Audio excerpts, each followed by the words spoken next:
Au nom du Père, et du Fils, et du Saint-Esprit. Amen. Mon Seigneur et mon Dieu, je crois fermement que tu es ici, que tu me vois, que tu m'entends. Je t'adore avec profonde révérence. Je te demande le pardon de mes péchés et la grâce de faire avec profit ce moment de prière. Ma Mère Immaculée, Saint Joseph, mon Père et Seigneur, mon ange gardien, intercédez pour moi.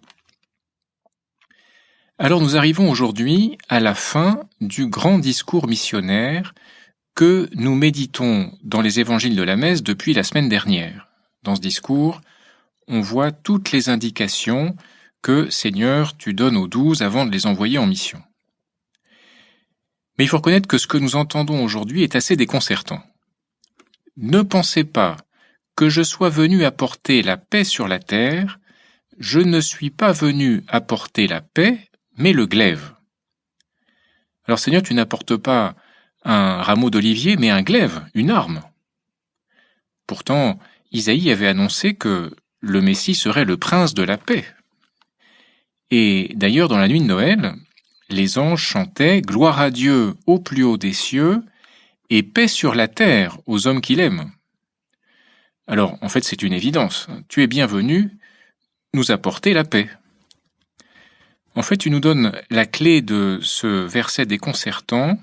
Je ne suis pas venu apporter la paix mais le glaive, pendant la dernière scène, quelques heures avant ta mort.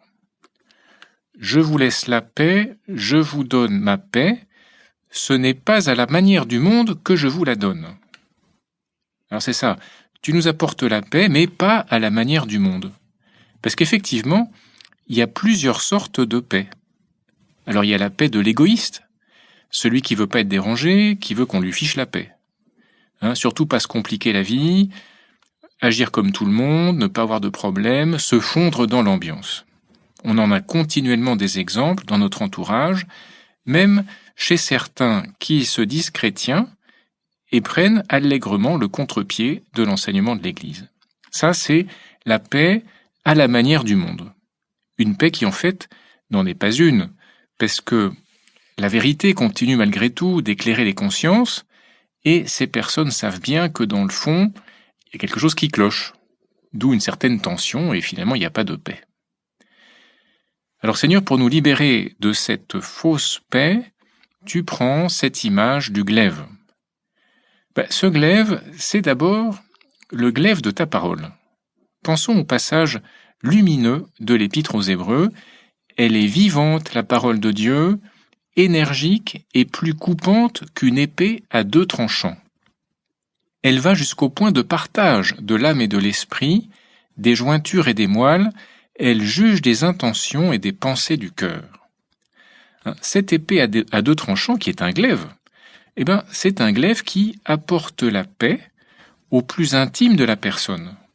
La paix dans les intelligences, la paix dans le cœur. La paix de celui qui vit sa foi avec cohérence, sans tension, sans compromission avec la vérité. On sait que dans l'évangile de Saint Jean, Seigneur, tu nous dis « Si vous demeurez fidèles à ma parole, vous êtes vraiment mes disciples, alors vous connaîtrez la vérité et la vérité vous rendra libre. » Eh bien, c'est cette paix véritable, cette liberté authentique qui rend libre que tu souhaites pour nous tous.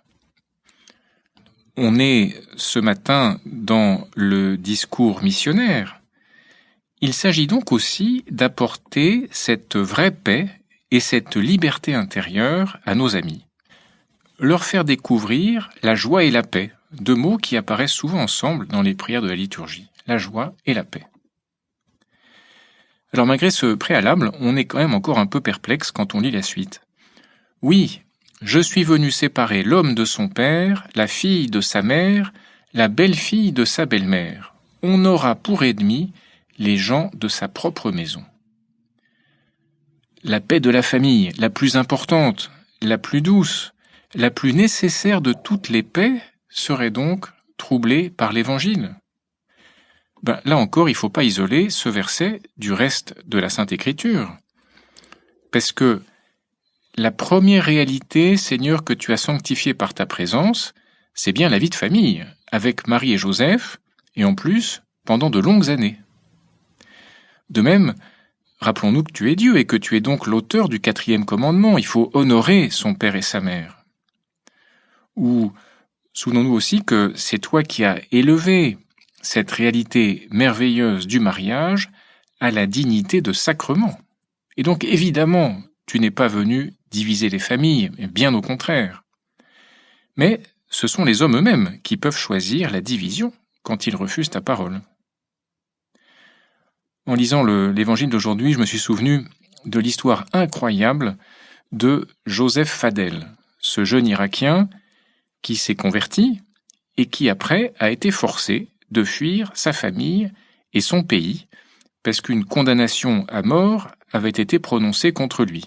Donc il a publié son récit en 2010, le livre s'appelle « Le prix à payer » et c'est un livre qui a marqué les esprits. On voit même son oncle qui essaye de le tuer à coups de revolver. Enfin, tout est absolument sidérant. Eh bien, on a là l'accomplissement à la lettre des mots de Jésus. On aura pour ennemis les gens de sa propre maison. Tu reprends ici, Seigneur, une prophétie de Michée, dont la fin donne quand même un petit peu d'espoir. Le fils insulte son père, la fille se dresse contre sa mère, la belle-fille contre sa belle-mère. Chacun a pour ennemi les gens de sa maison. Moi, Jérusalem, je veux guetter le Seigneur, attendre Dieu mon Sauveur, lui, mon Dieu, m'entendra. C'est le point important. Dieu mon Père reste attentif quand je traverse des épreuves pour lui rester fidèle. Donc il ne s'agit pas de favoriser les divisions, mais de placer l'amour de Dieu au-dessus de tout, même si cela suppose parfois des sacrifices. Celui qui aime son père ou sa mère plus que moi n'est pas digne de moi. Celui qui aime son fils ou sa fille plus que moi n'est pas digne de moi. Le pape François commentait ce verset en disant « Tout cela, même si c'est très bon et légitime, ne peut pas passer avant le Christ.